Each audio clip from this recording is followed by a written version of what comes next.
What is up, everybody? Welcome back to another video. Chillin' with Chen. I'm Chen, and I hope you're chilling. And today we have a quick look and kind of comparison, not really a comparison, from a previous case we did an unboxing for, and you can watch that video here if you want. But this is the Humix case that I have on here now.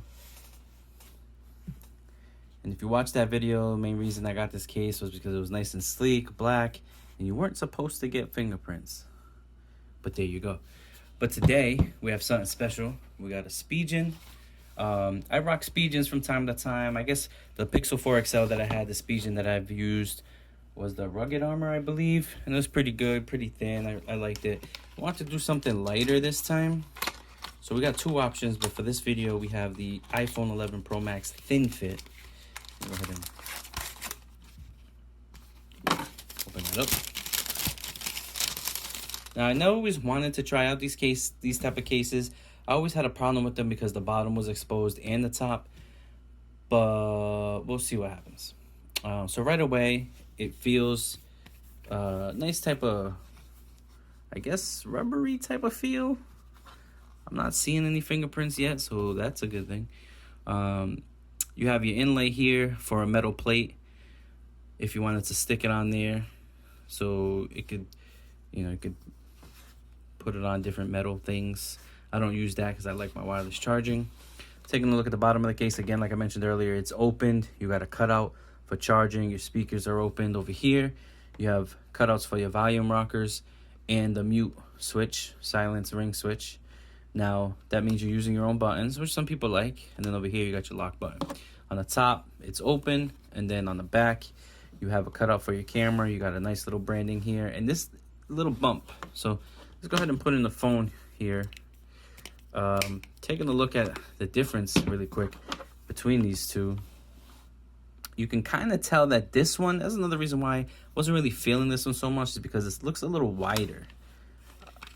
It looks a little bit chunkier, right? Because of these borders. I like the back, though, the way it looks. So we're going to go ahead and put the phone in there.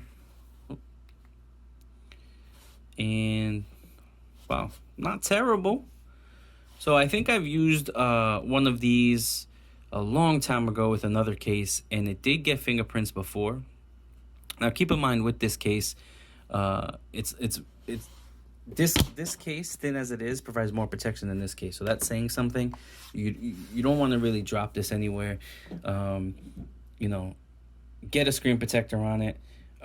If it falls, I got one on it here. It's not a very good one because bubbles are still there. But anyways, you see how it fits with the phone. It looks really nice, and it doesn't add a lot of bulk.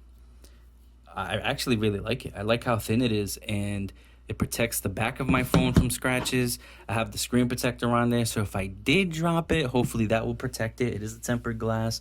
You do have a little bit of lip, like a tiny bit of, like a small amount, like a ching, a bit amount of protection there, so you can put it face down if you wanted to. It feels kind of slippery though, but I don't see any fingerprints on it, so that seems like it might be a plus.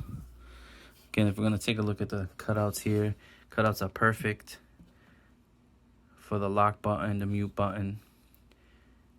Lock button over here, camera. Nice branding. It's going to slip in your pocket in and out, no problem. Yeah, really, really well designed. Again, it is a little slippery. So if you do drop your phone, you might not want to use this case. If you're in the habit of dropping your phone a lot, you might not want to use this case. But if you have a tempered glass screen protector, you might be okay. Just keep in mind, though, keep moving the camera, I'm sorry about that, that this is exposed and the top is exposed. So if you drop this, it could get some damage. All right. But that was pretty much it for the iPhone 11 Pro Max Thin Fit series. Check out the next video. I'll put a link here where we're going to take a look at the iPhone 11 Pro Max Thin Fit 360. So might be an upgrade from this one to this one. We'll take a look at that now. Thanks, guys, for watching. Hit that like button if you like this video. Share if you think a friend might want to buy this case. Let me know what case you're rocking on your phone, no matter what phone it is. And hit that subscribe button and notification bell because I'll be getting more videos. And you will see when they get here. Thanks, guys. See you in the next one.